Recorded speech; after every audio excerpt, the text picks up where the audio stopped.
I'm never sleeping, cause sleeping is the cause of your death. Live by the code till I take my last breath. I'm never sleeping. I hustle while you rest. We from the clip until ain't nothing left. Bullard. I'm here with another edition of the Reality Round with my co-host Chris Black Boss Hawk _215. And I just want to get into a couple of things with the people, man. Hey, listen, first of all, thank you for another great viewing, man. Another great viewing. 24,000. I honestly, me and Ron was just talking about this the other day. We didn't see this happening. But hey, man, as long as y'all showing love, we're gonna keep giving y'all the content, man. We ain't got no choice but to, man. Y'all feeling us, we definitely feeling y'all for the love, man. Secondly, milestone in the Reality Realm podcast, 2,000 subscribers. 2,000, man. You know, we definitely, again, much love to y'all, man. Much love, man. Also, I want to throw this out there too. Y'all showing us love on YouTube. We got to heat it up on Twitter for people. We got to heat it up on Twitter, man. We definitely got to get into that, and we'll start posting stuff on there as well. But you know, let's just jump right into it, man. With this tragic situation happening with the loss of Mr. Floyd, man. You know, we've been seeing a lot of things going across the nation as far as looting, protesting, things of that sort. And I just want to jump into that, man, and also bring up some of the issues that can come from this looting, you know, long term. So, Ron, I'm going to turn it over to you to start it off. How you feel about it, homie? Well, I feel that from a long-term perspective, first of all, long-term, short-term, nothing good, I think, could ever come from it. I mean, you know, don't take that the wrong way. It's not like I don't understand most people intentions behind doing what they're doing. I get it. Trust me. I mean, I'm a black man in America, so yeah, I get it. However, my only issue, and I've always had the same complaint with these types of situations, and it's really fucked up that we have to keep having these kinds of situations. I don't care how far apart they are, you know, right, in terms of time. But my only issue that I've ever had is, you know, to tear down where you call home. That's not a good look, you know, because at the end of the day, this is where you call home. This is where you lay your head. This is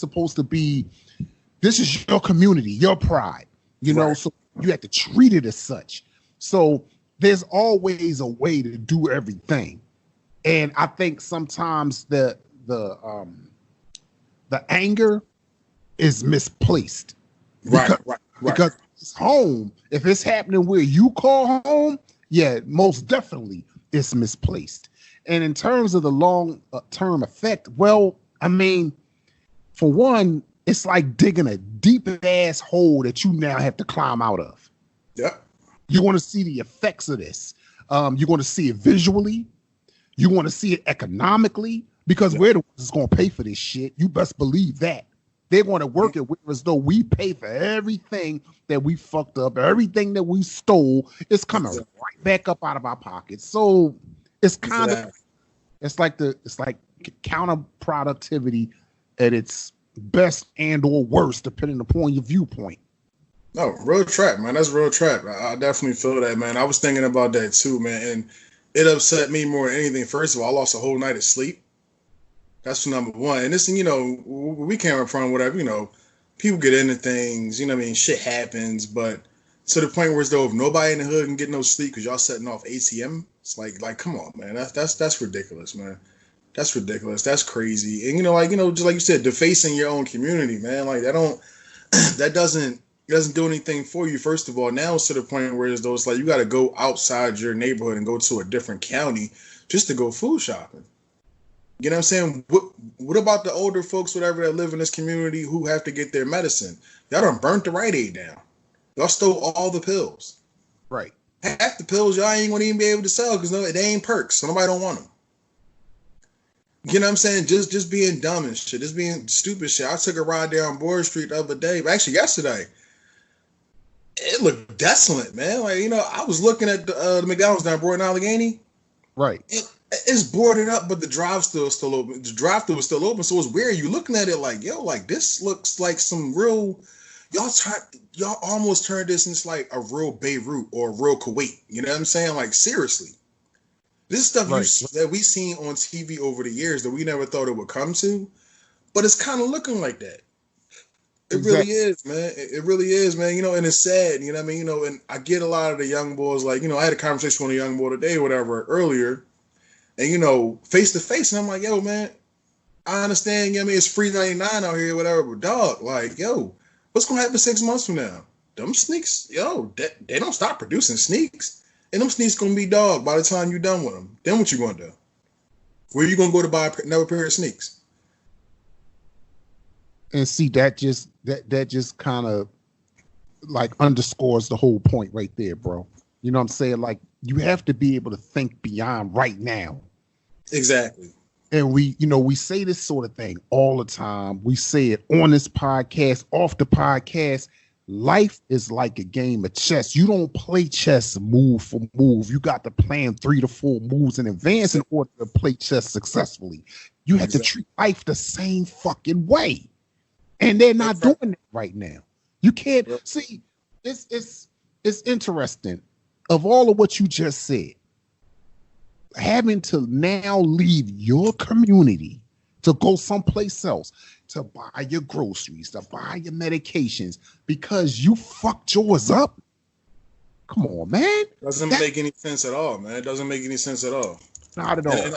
And I'm pretty sure that honestly, man, like, you know, I mean, he got it, whatever, you know what I'm saying? He understood after I broke it down. So I said, damn, I know you got a grandma. I know your grandma. You know what I'm saying? Like, where's she get her medicine from? Oh, the joint is burnt down, right? So where's she gonna go now? Oh, well, you know, I mean, it's other, yeah, but now you got to go out into them counties. You know what I'm saying? You got to go out further. Why didn't y'all do that out there? And you know what?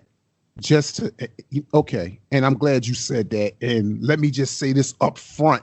I'm going to jump out in front of this. We're not encouraging looters to go to no particular areas. All we're saying is let your madness and mayhem take place in areas that you're fucking mad at. Exactly. I don't understand the logic for fucking your own shit up. Listen, this is the best case scenario I can give anybody. If I'm arguing with some cat on the street, and an argument gets heated, and this motherfucker pulls a gun. And in the process of pulling the gun, I'm looking, damn, he just pulled the toast. But instead of aiming in my direction, he turns around and just empties a whole fucking clip in his own car. You think I give a fuck about that? Not at all. Why should I? It ain't my shit he just shot up. Exactly. That's what I'm trying to get people to see. That's what I'm trying to get people to understand. And you know what? The sooner the masses could come to grips with that, the more productivity you will see, and the less it is ass backwards bullshit that you're seeing now. You'll see that less and less and less. Exactly. And I wanted to confirm with you that picture you sent me earlier about Wadsworth. Oh, that's real. That's really real. And you know what the reason why that's real? You know what I'm saying? The reason why that's happening like that? They haven't been down in here yet. They're not going to. You're not getting to Cheltenham County. You're not going to fuck that up. But y'all had to jump on them whenever you just started there and just chill, whatever. Okay, that'd have been what it was. But like you said, go to where you have the problem with the people at. You know what I'm saying? Like, all you doing is basically you kicking yourself in the ass. All day long, man. All day long. It's like you know, like you running so fast, your feet coming up off the ground so high that you feel yourself literally kicking yourself up the ass. Exactly. That's what's happening right now. And what you just said about, you damn right. They're going to make damn sure that there's certain areas that you're not going to take your black ass over there and wreck shop. They're going to make damn sure that. I tell you what, if you doubt it, try it. No, you're right. You're totally right. And think about it. So them explosions was going off 2 nights ago, right? Yeah, 2 nights ago. They wasn't up there then. They didn't get up there until they got up here. And it got close enough to Cheltenham, where it was like, oh, they getting close. Send the National Guard up there. Because now, remember, it's a breaking point. Cheltenham Ave, that's when you cross over to Wyncote and Cheltenham County and all that. You know what I'm saying? Like, so it's a thin line, but no, you're not getting that far. And I mean, that if that's not hollering loud in the crowd, I don't know what the fuck is. If you can't hear, I mean, that's just like sounding an alarm. You don't hear that shit? Come on, man. Come on. Exactly. You know what? And I want to say this, whatever. I don't want to say this too. You know what I mean? I don't want to spend this whole segment on just the looters, whatever. The protesters, shout out to y'all too. If you're doing a peaceful protest, I have no problem with that at all, man. You know what I'm saying? I'd rather it be that way. You know what I'm saying? You know, and everybody can't be Malcolm and everybody can't be Martin, but we gotta have a medium point to where as though, you know what I'm saying? You know, okay, if it go goofy, go goofy. But if it's not going goofy, let's keep it chill. Let's be on chills, man. You know what I'm saying? And show your voice that way. You know what I'm saying? Show your frustration, your anger that way. Exactly. Because like you just said, there are people out there that are doing it the right way. There are people out there that are having peaceful protests. They are accomplishing their goals, which is coming out, being seen, being heard. Not coming out, being seen, being heard, while in the process acting like a fucking asshole. Yeah, man. Like I told you, man. If I hear another explosion, man, I'm ready to y'all want to explode y'all asses, man. Yo, for real, man. Because I mean, you can't even get. I really couldn't get no sleep, bro. And it's like bad, like to the point where as though it's like, yo, like I found myself at maybe 5 or 6 o'clock, fine in the morning, finally getting some sleep. But it was going on since 9 o'clock that night. That's out of pocket, man. You know what I'm saying? So, like I said, man, I mean, to the young generation, we understand your frustration. Trust me, we've been going through it way before you have.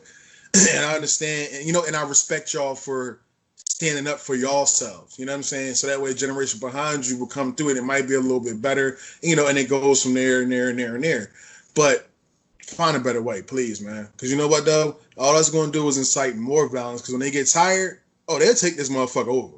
Believe that. And that's what people don't seem to understand. That's the part that seems to escape these cats. You know what I'm saying? Like, they feel like they go out in the street and waves like that, and they rush an area and they just take over that little section, and oh man, they leave it. We out here. Only because right now they're letting you. Exactly. They're allowing it. They're like, you know what? You know, not to cut you off, bro. I got the perfect analogy for that. It's like you having a little kid. Oh, this motherfucker too active, man. Let him run around the park and I take him home, let him go to sleep later. There you go. You know what I'm saying? Like, easiest thing. All right, go ahead. You want to tear shit up? Go ahead. Go ahead. Okay, fine. Go ahead. Are you tired? Come on in. Go to sleep. Yeah, pretty much. I mean, they let the people of not just here in Philly. I mean, it's been happening everywhere. But they let the people let them have the city as their playground for a little while. Right. You know, they allowed them to get away with doing it that way for a little while. But like you said, man, when they had enough, when enough is enough, and they ready for this shit to shut down, they will shut it the fuck down. Exactly. And there's nothing you can do about it. Not a damn thing. So people hear us, man, you know, and like I said, nobody's coming down, you know, on the situation, whatever. We're just trying to enlighten y'all to what can happen, because it's going that way. If y'all reel it back and realize what's going on and what we're doing, hopefully we got a chance. Just to lighten the mood a little bit, man. We're going to switch it up a little bit, bro. We're going to go into something that's requested. First request from a fan. Okay. So we're going to get into Todd. What happened to Todd Gurley? And why can't backs of today be durable like backs of the 90s? So I'm going to start this one off. If I'm not mistaken, I have a viable excuse for Todd Gurley. I believe he had ACL problems in college because he was a part of a dynamite. It was kind of almost, I ain't gonna say like that, but like it was almost that backfield they had in Miami with the Clinton Portises and the Frank Gores and the Willis McGee. Remember, they was all clogging the same backfield. Right. So it was Gurley, Nick Chubb, and I want to say Evander Holyfield's son, but I think it was somebody else too. Either that way, whatever, even 2 out of the 3 being productive NFL running backs, that's a hard backfield to, you know what I'm saying, break out of. No doubt. But Gurley was the alpha of that group, but he just kept getting hurt. And I believe it was ACL problems, which makes more sense to me going into his NFL career and to see the problems that he's having now. Because now I think it's arthritis or something like that in his knee. And see, well, go ahead. I'm sorry. No. So, I mean, I get that. I think LA might have, and this is me personally, whatever, you know. This viewer is going to text me after I say this. I already know this. So, I mean, I think that LA might have jumped out as they have been jumping out a little bit too much and just giving people money for no reason before they actually prove themselves. So I don't think it's a problem with. I think it's, you know what? Remember, he had like 2 solid years and he bust out with that 1,500 yards, 22 touchdown year. He got paid automatically. And once he got paid, that's when he slowed down a little bit. Well, see, I think with a situation like his, right? Mm-hmm. When you look at a healthy Todd Gurley, I mean, he gave you a glimpse of why you should maybe think about breaking out that checkbook and keeping him around, because you figure like this: for what he showed you, if you didn't pay him, somebody definitely was going to pay that. Oh, yeah, somebody's going to cut the check. Somebody's going to cut the check. One of the premier backs in the league, somebody you had the game plan for. Mm-hmm. But, you know, you're right, though, too, about the injury history. I think they're coming into the league. And I hate to use the term damaged goods when describing a player, especially somebody of his caliber. Right. He kind of sort of was that, you know. I mean, right. the injury history was there in place. Mm-hmm. And I remember that, you know, they made a big deal about it on draft day. It was heavily discussed. But the Rams said, fuck it. They felt that he was too good. They still took a flyer on him. He was producing, but then he got hurt. And see, that's the thing, man, with these injuries, regardless of the sport, man, when they say injuries kicks a player's ass. Yeah. There's a few rare cases where a guy gets hurt, he comes back, and it seems like sometimes he's even better. Right. But Paul George. Well, see, there you go. Because I don't know how he came back from that. Remember, he popped his femur, broke in. I have no clue how he came back from that, and leveled up really. Like fucking amazing. I mean, Paul George, man, kudos to you, my brother. Right. You know what I'm saying? But Gurley, yeah, I mean, it just kind of boils down to that. I'm gonna tell you what, if he's healthy, Atlanta, man. Woo, man. Now you got something cooking. You got something cooking down there, man. I ain't gonna hold you. You already got Julio. You got Calvin Ridley. Matt Ryan. And I know a few people who don't like Matt Ryan. I think he's still a top 10 quarterback in his league. Oh yeah, I would say that. I'm not gonna say he's top 5. No, he's definitely not that. He was knocking on the door until that Super Bowl season. After that, he really didn't do anything. Why you scratch your head like that? Like, you don't think he was knocking on the door top 5? Oh, no. See, I wasn't gonna say that. You know me. You know my. Hey, what do I always say? I ain't trying to disrespect nobody. But you know the thing about it, when you got Matty Ice, a lot of times I think people just like to tell the joke that the ice melts. You know, like the ice melts when shit gets hot. You know what I mean? But and that's the reason why a lot of people have a hard time putting him in that upper echelon of QB. But I mean, myself personally, I agree with you. If he wins that Super Bowl, he's definitely in the top 5 at that point in time.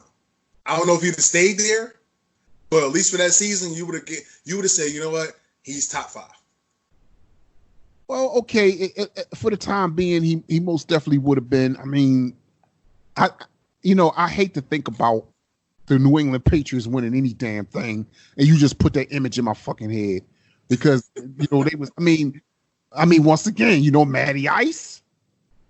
The fuck happened? I'm not saying it was all his fault. I ain't saying that. Yeah, but all he could do is run the plays, and we've seen that. So now we know, and I don't know if you know, but I know personally, Kyle Shanahan. That's his that's his loss. That's his 2 losses. He did it with the Patriots, and he did it with us last year too. Remember, they was up 20-10. All they had to do was they was running the ball on everybody. He decided to put the game in Jimmy G hands, and I thank you, Kyle Shanahan. Thank you. Gave me my first Super Bowl that I could see. Thank you. I appreciate it. Well, see, you gotta realize what was going on right there. They was trying to kill 2 birds with 1 stone. They was trying to win a Super Bowl and at the same time create a new star quarterback in the NFL. That's what they was trying to do. But he ain't no fucking. Anyway, he ain't no fucking star. But go. I'm sorry. Go. Now, I mean, listen. You know, I'm sorry that came out that way, but like, I mean, you know, no, you're not. No, you're not. You're not sorry. I'm just saying. Listen. I know. I'm not saying that I would have thought he was one, right. But that's what they was trying. If he was that Super Bowl, then it's the whole narrative of, oh well, New England fell off. They should have kept Jimmy G, X, Y, and Z. So okay, I get it. I understand that. Go. And you know they would have gave him that Super Bowl MVP had they won. You know he would have got that. Come on. I mean, technically, you know, I ain't gonna get into that, whatever. You know what? Because that's me giving up tapes about that Super Bowl. But moving on in the same realm. But so why do you think backs of today? Why do we think we need 3 running backs on a roster? They really use 3 running backs. I've seen it all across the league. So back to the days where you had your Emmitt Smiths, you had your Barry Sanders, you had your Curtis Martins, you had your Eric Dickersons. I mean, you had backs that played. You had your Thurman Thomas. Come on, man. Stop that shit. Now. Come on now. Yo, can I? All right, Thurman Thomas. All right, man. Damn, calm down, bro. You was running down a whole list of motherfuckers, and you ain't say my man name yet. We ain't having that. All right, I mean, you had your Thurman Thomases, man. You had those backs in those days, right? But now it seems like it takes 3 to replace just 1. You know what? Now this, you know, I almost don't want to say this because I don't want to upset because you know I ain't trying to disrespect nobody.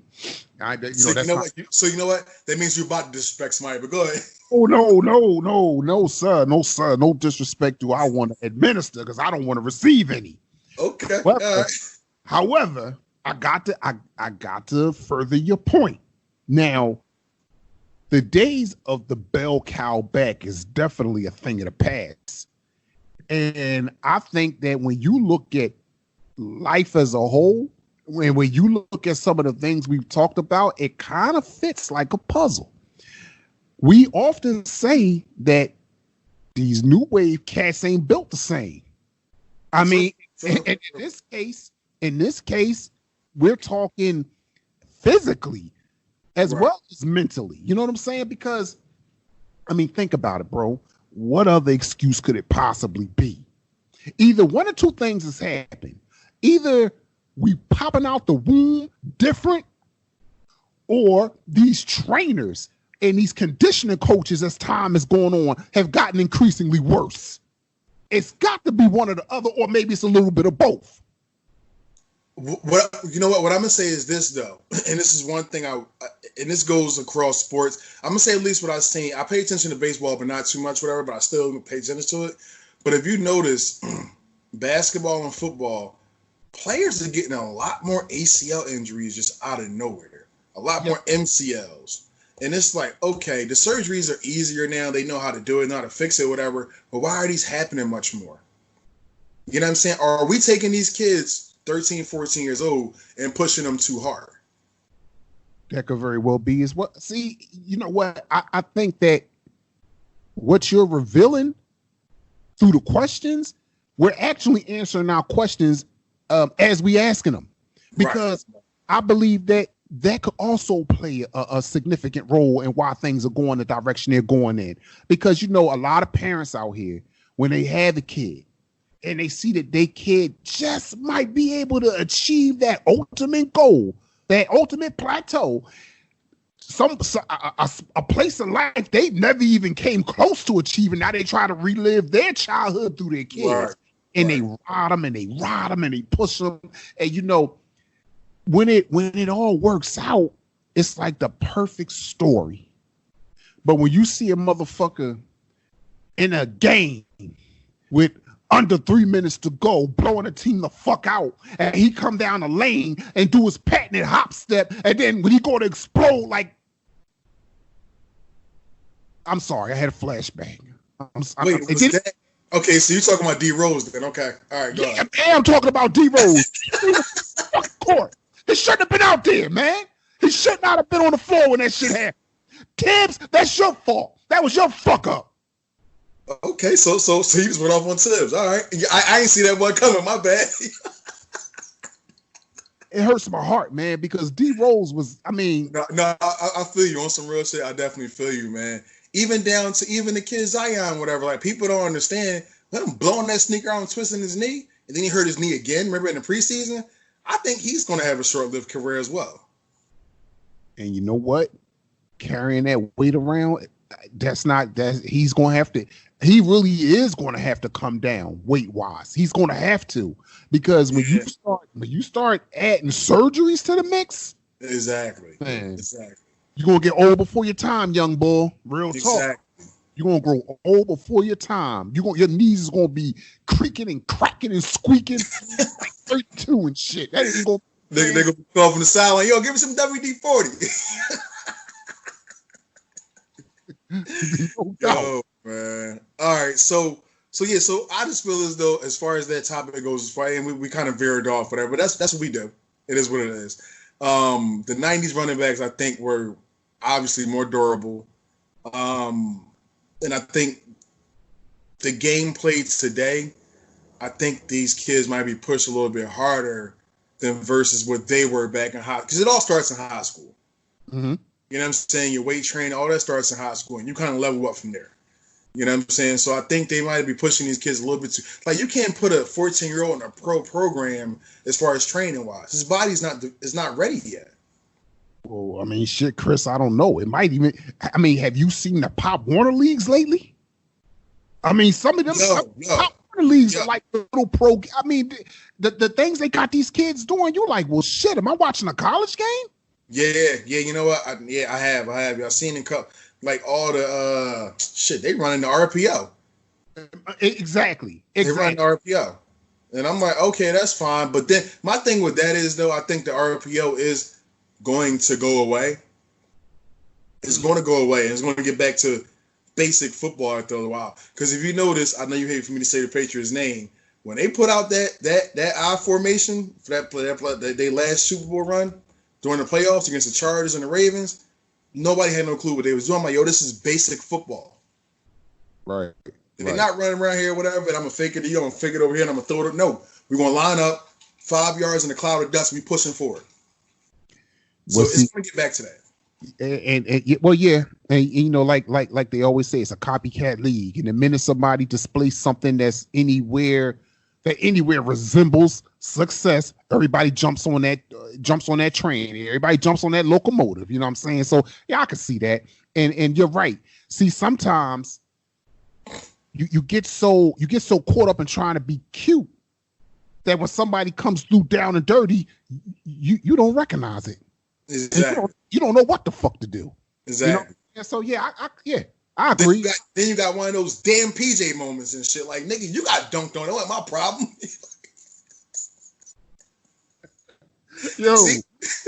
Yo, you know what? Shout out to Alonzo Mourning, because you was one of the most funniest getting dunked on motherfuckers I ever. Yo, that shit. Damn, PJ. Hey, PJ Brown, if you out there and you listening to this shit, you know what? Chime in, man. Give a comment. Give a comment, man, because it wasn't your fault, bro.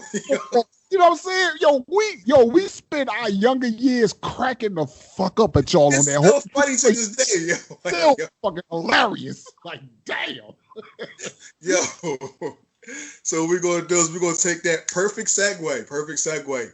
Next topic, self-accountability. Oh,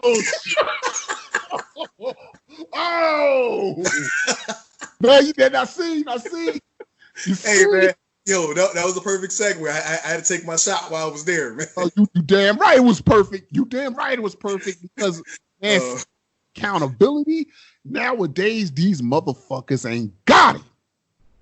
Real shit. Man, they wouldn't know self-accountability if they walked up and kicked them up their fucking ass. I get tired of people blaming other people for their fuck-ups and they bullshit. Man and or woman to fuck up. If you fuck that pack up, raise your hand and say, I fucked that pack up. Stop trying to blame somebody else for the shit you done did wrong. I don't understand that. We all human. We all make mistakes. We all got fallacies. We all got faults. We all got flaws. However, when motherfuckers out here fuck up, all the other here is y'all. No, not y'all, you. No, what the bald head did, nah, man, you shouldn't have gave it to the bald.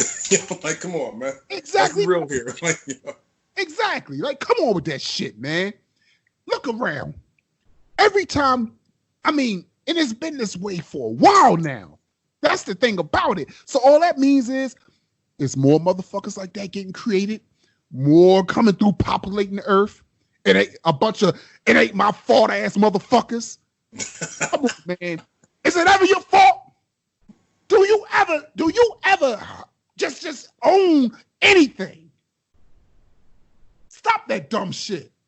You know what? Perfect. You know, it's funny, it's funny you bring that up because I've been trying to do that in my later years of life, whatever. Just if I make a mistake, own it and just kind of just try to not to do that again or try to move on. You know what I'm saying? And just say, hey, you know what? That was my fault. That's my bad. I fucked up. You know what I'm saying? It's part of being a man, bro. Exactly, yeah. That's real shit. That's real shit. You a woman, it's part of being a woman.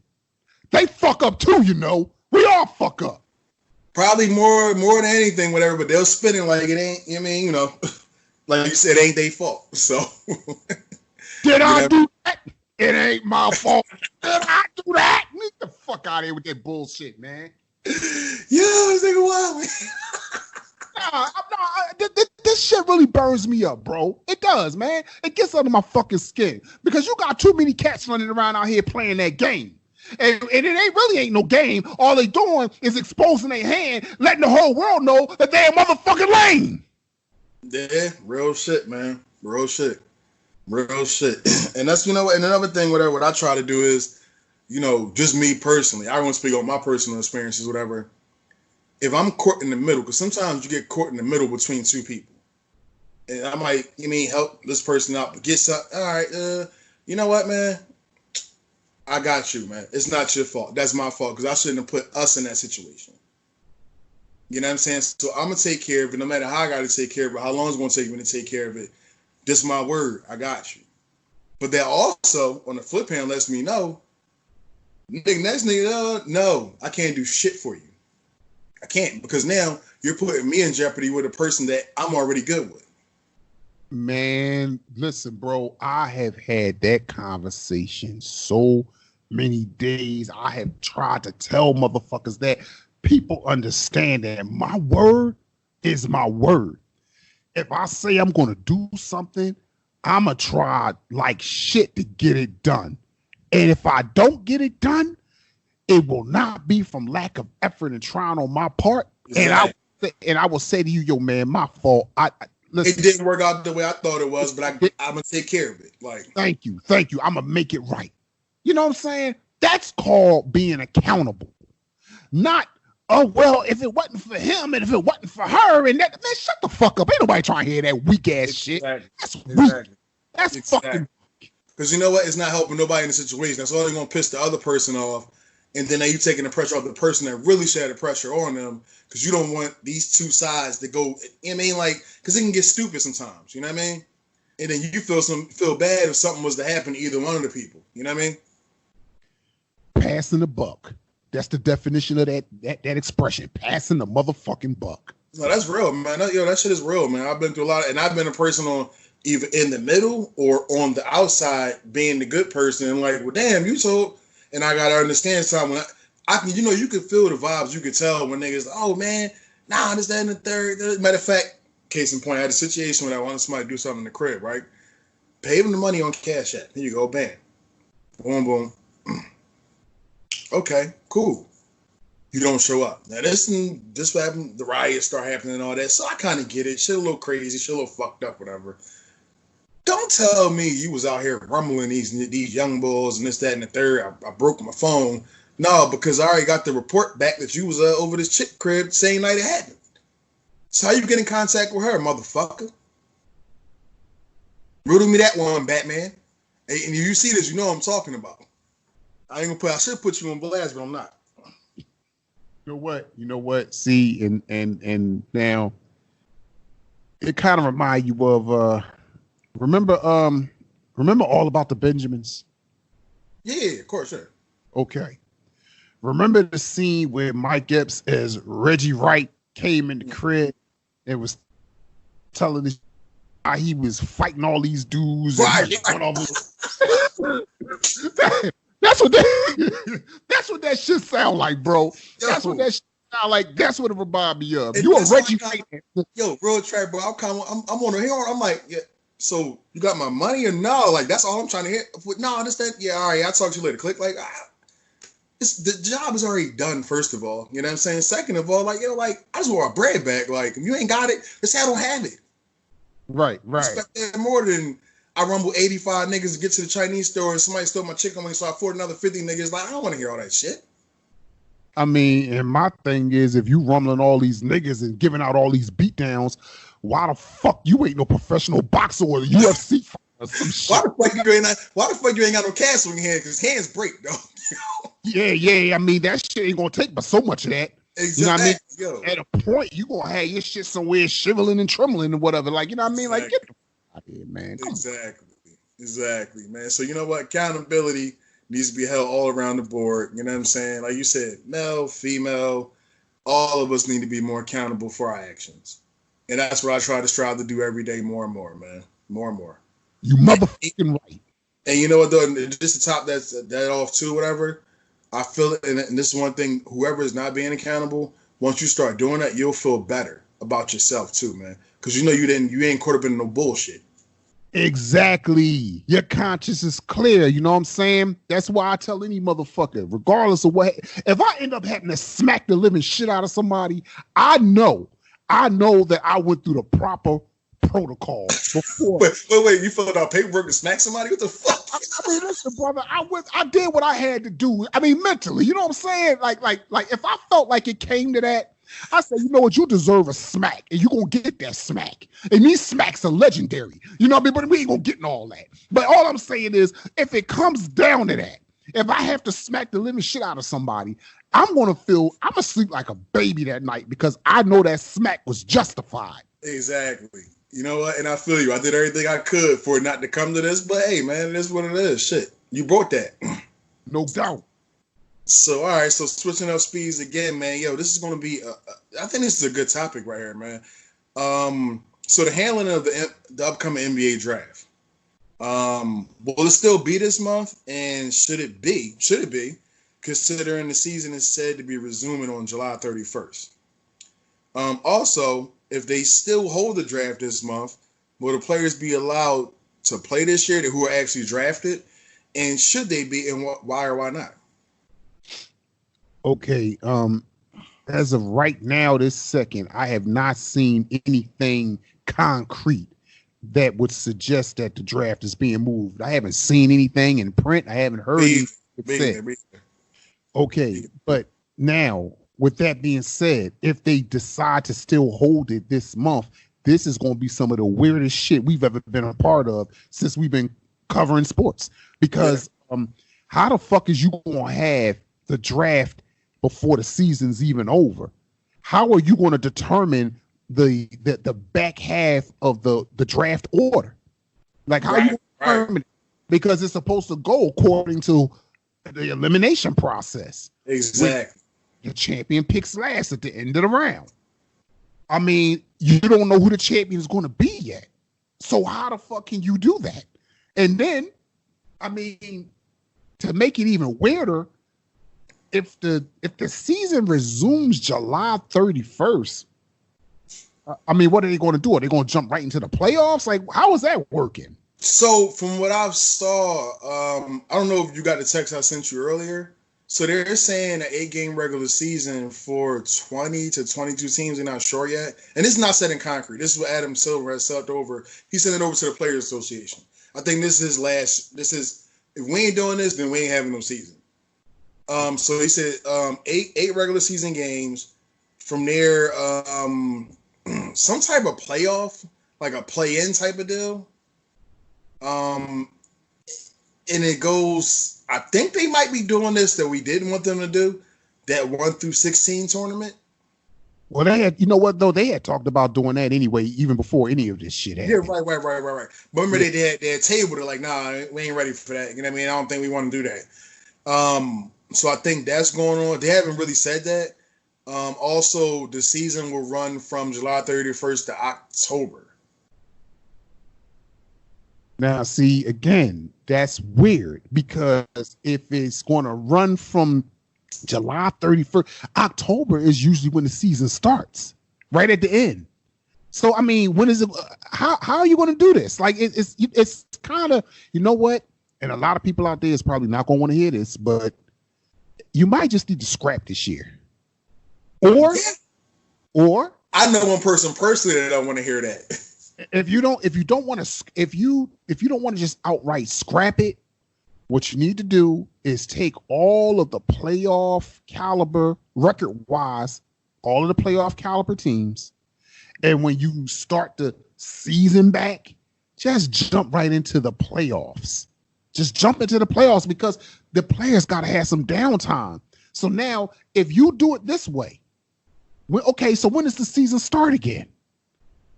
You understand? Like it's like, no, I got you. Here's the thing, though. I'm gonna tell you something funny. So during last season, I don't know if you know this, the owner from the Phoenix Suns boarded up that he wanted to start having the season start after like Christmas would start the season off. It's kind of funny how everything kind of played out, but that was his start. It's like, well, let's start it off during Christmas and then have it roll to maybe like July. Okay. It was something about some money they're missing as far as TV wise, like as far as like they felt as though they can get a bigger contract from the, I guess bridging the gap from, because think about it, it's not stupid, but it's weird. If they start at Christmas, right? Playoffs from the NFL would just be, everything's heating up in the regular season now. At this point now during Christmas, Super Bowl's over in February, right? Wow. February, the NBA just be heating up. So now they're getting that money. Baseball starts in May. So now it's a constant revolving door. Okay. So now, but it's just funny how everything happened. And I'm kind of like, you know what? I don't want to be no conspiracy theorist for shit.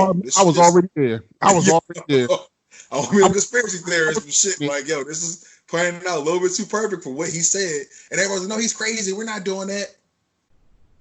I just told you the dates. This might be a test run. Damn. Might be a test run.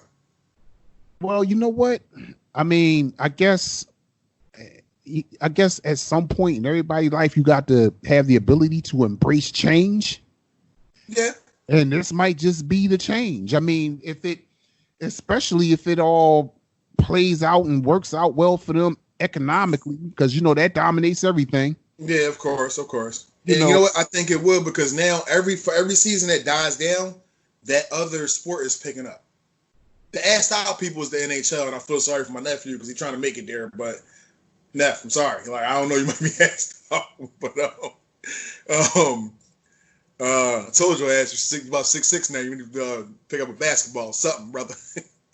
But no, on the real though, like so when I looked at it, I kind of was like, wow, like so this kind of would, for each sport, the major sports, it would work out, because now, okay, so football is going to start as regular. So they're going to start in September. By December, playoff seasons are starting. Everything is starting to heat up. January starts the playoff in football, right? Yeah. Okay, yep. So now the NBA was coming into mid-swing. Push back the All-Star game. Bam, maybe to April. Now, All-Star game, you're running down a stretch run for the NBA season. Baseball's picking up now. So it's kind of like a never stopping thing. Remember, we used to always get upset like, damn, all this over? Damn, we ain't got nothing to watch. Yeah, that's true. Now, yeah. So you get that lull throughout the year to where you have nothing to watch. Right. So with this, I kind of was like, yo, when I seen it, and I was like, damn, when he broke it down, I was like, yo, that's I can kind of get with that if everything stays on course. But where does that leave college basketball and college football? Good point. College football would still be on track because they started running when the time the NFL starts. Okay, right. Basketball, I'm not sure, yo. Yeah. But now, peep the move though. G League.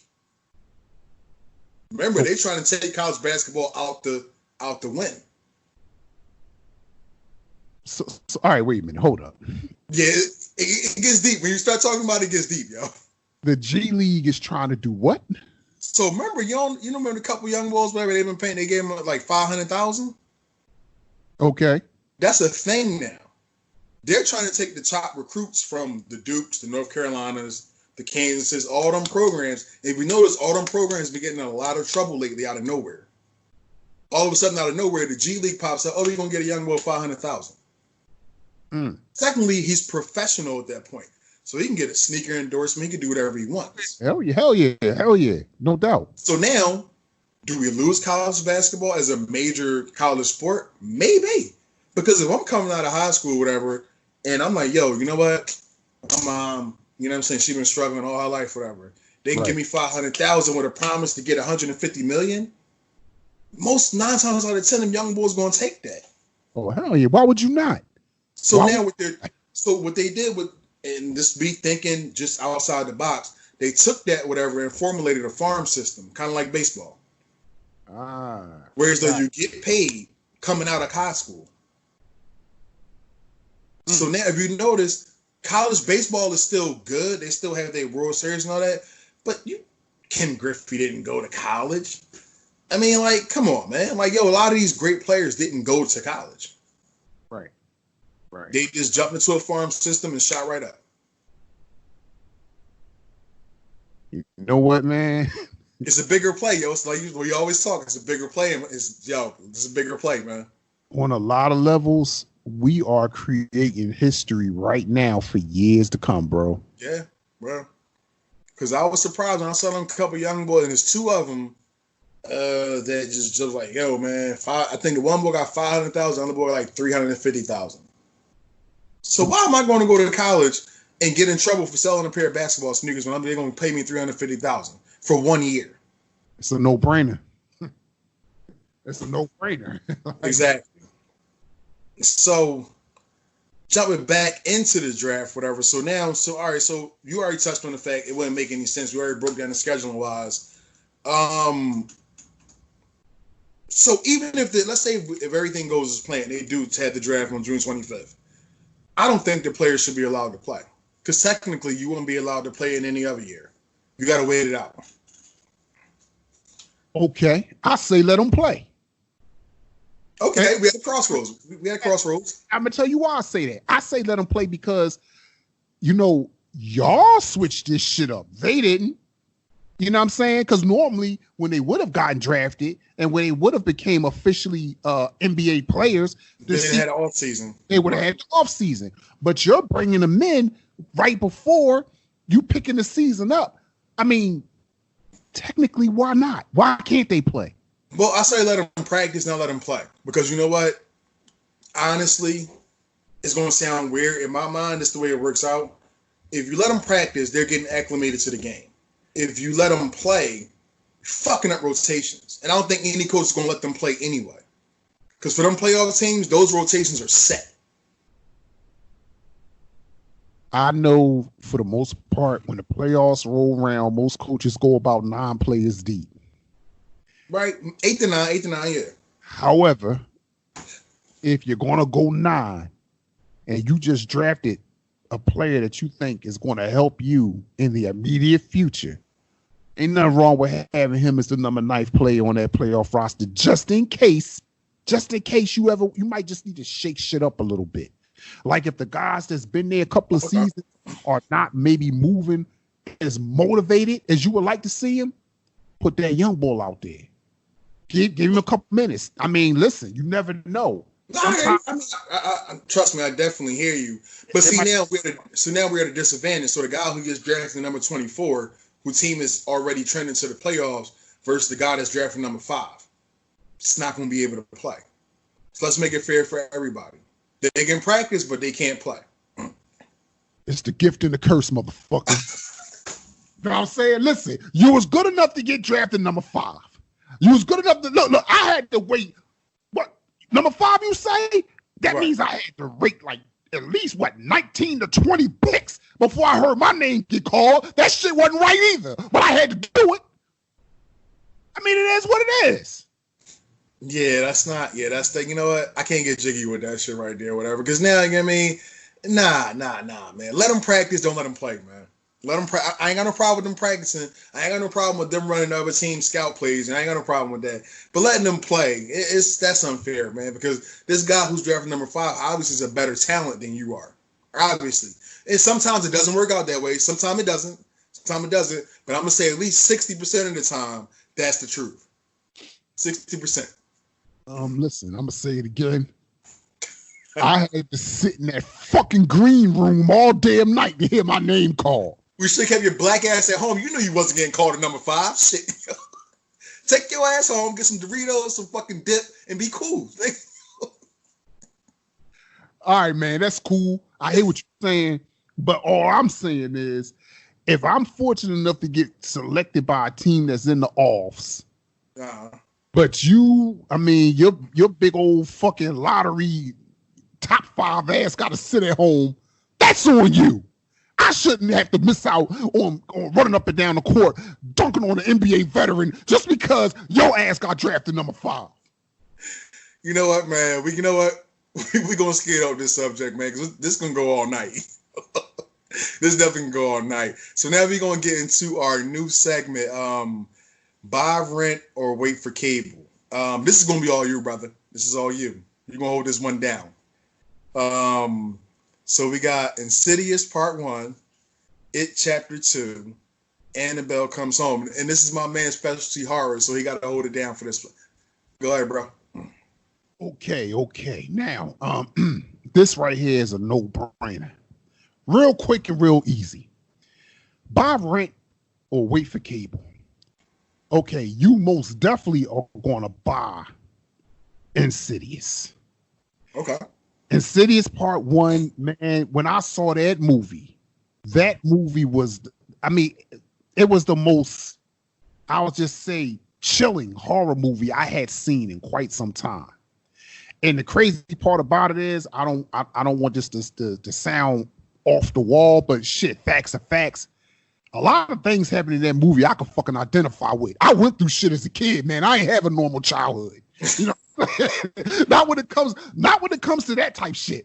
I had some experiences, you feel me? And Insidious brought those fucking thoughts back, and it had me a little creeped. But you know what though? I owned up to it. I saw that movie about 3 or 4 times while I was at the theaters. I lied to you not. So you definitely got to buy Insidious. Now, the rent, that would definitely be Annabelle Comes Home. When the Annabelle series of movies first hit, I thought from the very beginning that, oh shit, we got ourselves a female Chucky coming, but they didn't really take it that way. And I was a little disappointed at first. I was like, oh man, they had a chance to do wonders with this shit, but they made it more so like the doll being around just caused chaos, right? Supernatural undertakings to take place. That was more so the whole thing with Annabelle. But Annabelle Comes Home, oh, that's a different animal, baby. now they making it be more about her, more about the doll actually doing shit. And like you say, I can definitely get jiggy with that shit. Now, yeah, I can get jiggy. So Annabelle Comes Home most definitely got to be your rent in this scenario. Now, your wait for cable. Your wait for cable, unfortunately, is It Chapter 2. The first one, I loved it. The second one, not so much. I think that, Pennywise, the way they got him now compared to the original Pennywise, they did a lot to the character. I like it. I like his ability to shapeshift and all of that shit. You know, it could be spooky. It has the potential to be. But don't fuck this up, y'all, because I think it is going to be a Chapter 3. They got to get back to the essence of Chapter 1 because Chapter 2 took a break. It was just something not quite there for me. So that's, I could definitely wait till that shit comes. I saw that in the movie theater, and I remember thinking that, damn, I could have waited till that came to cable. Okay. All right. Okay. Well, that's respectable, man. Fuck all them, man. Freddy, Jason, and Michael Myers is all I'm saying. That's what I grew up on. Fuck all that other bullshit. You know what? I was going to go that route, but I felt, for the more now audience, they would be more. I did because Freddy Krueger is the all-time great, baby. Okay, I give you that one because you can't fuck with somebody that play with your dreams. So he kill you in your dreams. There's nothing you can do. You can't. You're gonna have to fall asleep eventually. Shit, you can run from Jason. You can run from Michael Myers all day. Eventually, you're gonna take a cat nap. And that's when he gets you. Just like Freddy told that chick when she was trying to get his gate, he let her know. He said, "I am eternal. That's my motherfucking man. 100. That's how you try to scare everybody around Bucks with the fucking what was it? I don't know what costume that was, yo. The Jason Yo, man, I had people come great chasing around the court. I'm like, yo, it's fake. What do you talk like? Yo, you serious? Like, by the time I had walked around there and nobody was around there, I'm like, I you already really Jay. So he came out the train yard. No, the fuck he didn't. What are you talking about? Yo, man, that shit was crazy. Look. Man, we got to get into this one right here, man. The hot seat, man. The hot seat. This one's going to be a little different for y'all this week, man. So, I'm gonna start it off. This time. I'm gonna let you close it out, man. For me, it's Drew Brees, and man, I mean, I got so many different ways I can slice a cat right now, but I'm just gonna go right for the heart. You're fucking racist. I'm sorry. I got to say that, man. I just got to put it out there because there's no way in hell you made your bread and butter off of these receivers, which none of them was white at all. You made your bread and butter off of all these black receivers, and you go and have the balls and the lack of common sense or the fuck you attitude to say, nah, if any of my players, I don't respect no player that don't kneel for the national anthem.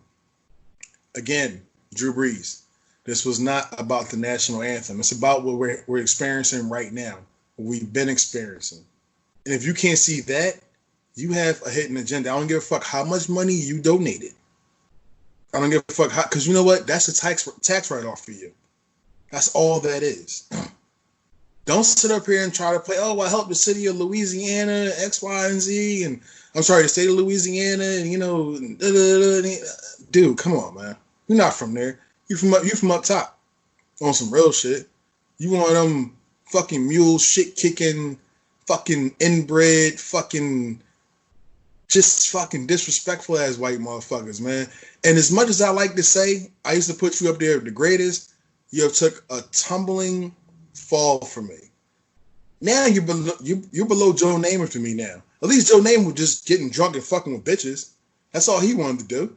You over here is trying to railroad motherfuckers. And I'm glad. Thank you, Malcolm Thomas, for stepping up. You set the precedence for your team and for us to not take that shit. Because honestly, if he decides to drop passes, you're out the league, Drew. You about 42, 41. You ain't got too much more to go. If you can't get the ball to him when Teddy Bridgewater can, or could, I would say, because Teddy Bridgewater moved along, because Teddy Bridgewater, I mean, he still was getting his 10, 11 catches a game. It's not you, bro. It's not you, man. And I wanted to say this, yo, and I really felt set to, I ain't gonna say sick, but like I felt some type of way about that. I felt some type of way because, you know what? We watch sports, and we held these guys up high. You know, the Tom Brady's, the Drew Breeses, the Joe Montanas, the Dan Marinos, the I ain't gonna say Terry Bradshaw, but you know, he celebrated. Is that how y'all really feel? I'm just that nigga gonna get the fucking ball, and I better not kneel. If I ever run across you, I'm gonna slap that motherfucking hickey or passion mark, whatever the fuck, off your face, bitch. That's real. That's the way I feel. I'm gonna let you take it, man, because I'm about to go off. I'm gonna just go ahead, bro. You got it, man. You got it, man. I had to get it off my chest, man. I really did, man. Because I know a lot of them players wanted to say this, whatever, but they couldn't. Yo, stop playing, dog. Stop playing, man. Because the motherfuckers start fucking with your fucking crib, then you going, oh my God. No, nobody want to hear that shit no more. It's too late. So for you, bro, and this one's going to hit harder than mine. All races across America. Take it off. Oh, man. Red zone.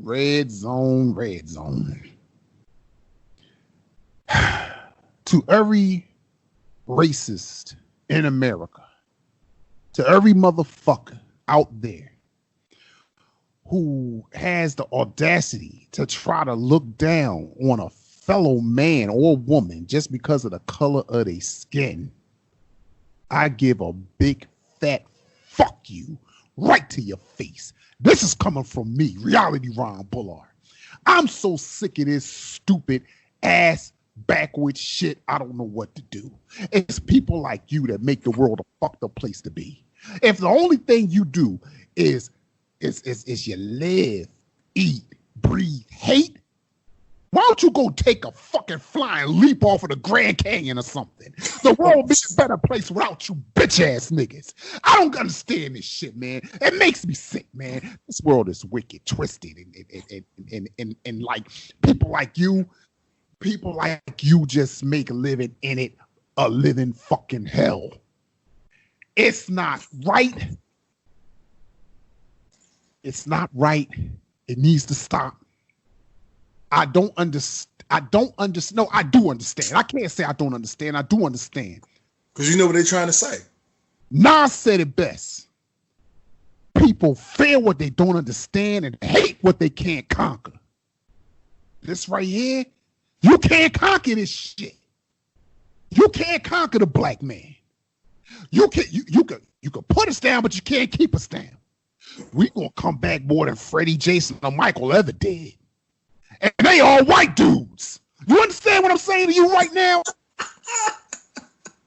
To every skinhead, to every Klansman, to every white nationalist, to every racist who's proud to be racist, to every undercover racist. Fuck all y'all. You hate us. You motherfuckers snatched us and put us into slavery, but you hate us?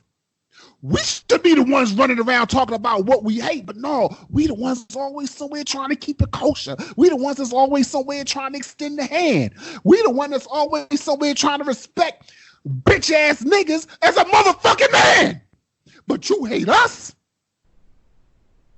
Come on, man. Check yourself. I'm putting you bitch ass niggas on the hot seat. Y'all all a bunch of pussies. Matter of fact, like Bernie Mac said in Above the Rim, you's a pussy. Real talk, man. Real talk. Yo, I think I ain't see that one coming right there, yo, because that was a funny ass clip. Yo, man. But you know what though? And I want to say this too, man. And I want to say this too. It's not all y'all. Don't take it personal for everybody, because you know what? I was granted I would say I was given a gift to be able to go to different schools outside of the neighborhood, as you already know. You know what I'm saying? And I'm gonna give you two examples. Like, you know, because I don't want to keep this running, but I do got to put this out there. Two people I want to put out there: Frankie Vellucci and Mr. Rizzy. I was in LeBron Middle School. Fuck you, Mr. Rizzy. Fuck you, Frankie Vellucci. That's why you got punched in your fucking face. So I'm gonna bring you a couple situations that happened. First one was Mr. Rizzy when I was in 6th grade. You know, just coming to a new school. It's a cultural school. I mean, I got Asian classmates, Indian classmates. You know what I'm saying? You know, a little bit of, you know, sprinkle black here and there, but mostly Caucasian. And the school was, it was a small school, but you had to be drafted out of a lottery to get to that school. So my mom did the thing of, hey, you need to be cultured. You know what I'm saying? You know, go to these, you know, I want you to go to this school. Because, you know, that was coming out of Logan. So it was either go there or go to Roosevelt. I want to go to Roosevelt to be with my homies. She was like, no, you need to get cultured. Okay. So I said, all right, you know, well, at the end of the day, I ain't had no choice. She tried to break it down to me. I said, no, she, you're going any fucking way. So that was what it was. But I went to that school, and that was my first time actually experiencing racism. Because my 6th grade teacher was racist towards me for no reason. And my mom pointed it out to me. She said, you know what? Why did this teacher keep calling me? I'm like, I don't know. Every time if I ask to go to the bathroom, it's a problem. If I'm asking a question in class, it's a problem, because it was only 3 of us and everybody else is scared to ask a question. I'm going to ask questions. I don't understand it. Tell me. I don't know what it is. So, you know, my mom went up to the school and they didn't think a black lady would come all the way up there by Franklin Mills. My mom got a car, dog. She going to come. So she came up there, whatever, and teacher kept his head down the whole time. And my mom said that she was like, I feel as though you're racist. With the principal. It's me, my mom, the teacher, and the principal, which is white. And he was like, well, what do you got to say? He just kept his head down. Oh, well, you know, I'm not treating him any different. Why can't you look her in the face? Why can't you look her in the eyes? Why can't you look me in my eyes every day and treat me like shit? But from that point on, I noticed a change in him because somebody called him out on this shit. Frankie Vellucci, funny story. One of my good friends back in middle school, Eric was mixed with Indian and black. So they didn't really know how to take him, whatever. Me and Eric was cool since 7th grade, X, Y, and Z, you know, And the boy Frankie Vellucci, he got mad because he was a little slow. So we used to always clown like, yo, you retarded. I mean, like, what are you talking about? He called us moolies. We rolled on this nigga in the class that day. Threw the desk on top of him and everything. We got suspended. He didn't get suspended for calling us moolies. We don't know what that means. We know what it means at 12 years old and calling us fucking niggers. Yeah, pretty much. And so, you know, and I said we fucked him up, bro. They was talking about pressing charges on everything. But then when they found out exactly what happened, certain faculty in that school who were black said, you know what? No, he's wrong. Because he shouldn't be calling them out their name. Exactly. So, you know, that was my first two experiences of racism. And it shaped me to know how to pick out racists, no matter in what, because it's racist in even going to the Chinese store, they racist too. They treat us a certain different way. Right. You know what I'm saying? So it taught me how to pick out racism from actually people from different cultures being just good people. So I had to throw it out there, whatever. Like, I don't want anybody to think that we're just tumbling down. We're just picking out people who are racist versus we might say, that's what this person, like, you know, I haven't heard anything from, I'm just going to throw a name out there. I'm not saying he is or he isn't. Julian Edelman. I don't know. It seemed like a cool white boy to me. The kind of white boy that I would bang with. I don't know if he's racist or not, whatever. He hasn't said anything. But just to give you a difference, whatever, Drew Brees goes out and steps out because that's what he believes in. He's racist. Julian Edelman doesn't have anything to say. He's not trying to piss anybody off. That could be a good thing or it could be a bad thing. He might know his place. It's not for me to say anything. And I think that's where Drew Brees fucked up at. I mean, on the real, I think that's where he fucked. It was the wrong time for you to be saying that stupid shit out your mouth, my brother. If you fuck that pack up, homie. Real shit, man. Real shit, man. So, hey, man, listen, man. Another episode in the books, man. Another one, man. People, man, people. Like I said, we are seeing the love. We are appreciating it. I love it. I know my man, Reality Rom. He loves it, man. Like, yo, it's been a shock to us. So we're going to keep stepping it up. Each episode is going to get better. So we want you to support even better. Like I said, look at our Twitters. Mine's personally is Boss Hog _215. Ron, yours is? At Ron _Bullard. There you go. So show us love there too. And we're going to start bringing y'all content on there too. So I'm going to let my man go ahead and close it out as usual. Do your thing, bro. Once again, we want to just let y'all all know how much we love you guys for kicking it with a couple of brothers who put it down like no other. It's your boy, Reality Ron Bullard, my man, Chris Black. The Reality Rum is where you want to be, where you need a reality check. See y'all next week. Don't be late. Otherwise, we might come looking for y'all. Fuck Drew Brees. And that's reality. Holla. I'm never sleeping, cause sleeping is the cause of your death. Live by the code till I take my last breath. I'm never sleeping. I'll hustle while you rest. We from the cooking still ain't nothing left.